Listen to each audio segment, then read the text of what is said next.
ዘንባባዬን ይዤ እንደ ሕፃናቱ ሆሳዕና ልበለው ሰግጄ በፊቱ።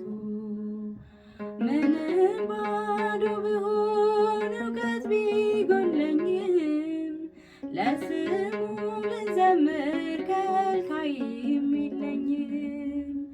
ምንም ባዶ ብሆን እውቀት ቢጎለኝም ለስሙ ልዘምር ከልካይም የለኝም።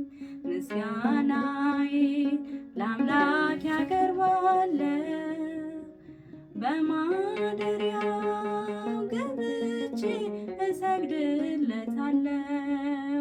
ኤልሻዳይ ነው ጌታ ሁሉን ቻይ፣ ይፈጸማል አምናለሁ የልቤ ጉዳይ። ይፈጸማል